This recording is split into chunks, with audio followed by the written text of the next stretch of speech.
వారే వా లక్క అంటే గా హన్మకొండ కుక్కదే పోర్రి. అందరూ లచ్చలకు లచ్చలు పెట్టి నరాలు తెగిపోయేంత బీపీలు పెంచుకొని వేలం పాటలు వాడి దక్కించుకునే గణపతి లడ్డూను లక్కీ డ్రాలా గెలుచుకుంది. వందల మందిని కాదని గణపతి లడ్డు ఆ కుక్కకే దక్కిందట. చూడు రా చిత్రం ఎట్లుందో.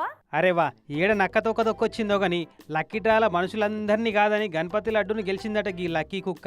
పేరు సోను. హన్మకొండ డబ్బాల్ ఏరియాలో నిలబెట్టిన గణపతి లడ్డును లక్కీ డ్రాల గెలిచిందట. ఇది అంతటా పెట్టినట్టు అర్రాసుపాట పెట్టకుండా అందరి పేర్లను చిట్టీలు రాసి ఒక్కో పేరుకు 51 రూపాయల చొప్పున తీసుకొని లడ్డూను లక్కీ డ్రాది ఇస్తారట.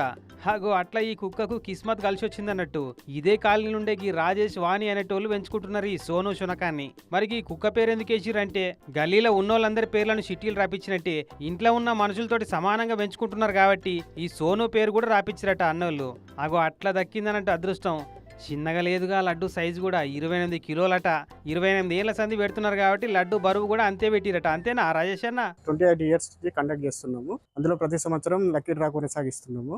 ప్రతి సంవత్సరం లాగానే ఈ సంవత్సరం కూడా లక్కీ డ్రాలో మా కుటుంబ సభ్యులందరి పేర్లు రాసి మేము పెంచుకుంటున్నాం. మా పెంపుడు కుక్క పేరు కూడా రాయడం జరిగింది. అందులో భాగంగా మా పెంపుడు కుక్క పేరు లక్కీ డ్రాలో విన్ అయ్యి మాకు 28 కిలోల లడ్డు రావడం జరిగింది. కానీ అంతమంది మనుషుల పేర్లను కాదని ఈ కుక్కకే లక్కు కలిసి వచ్చేటట్టు చేసిండంటే ఆ దేవుడు ఈ సోను కుక్క నెత్తిలో సుడి గట్టిగానే తిరిగి ఉన్నట్టుంది. ఇక ఎట్టనే లక్కీ లడ్డూను మీరే వంచుకొని తింటారు కాబట్టి ఈ సోనుకు మంచిగా గట్టిగా చికెన్ దావాతో స్పెషల్ పప్పీ ఫుడ్ దావాతో ఇయ్యే రాయేషన్ నువ్వు. లేకుంటే వచ్చిందేమో నాకు సంబరాలు మీక అని అలగగలది.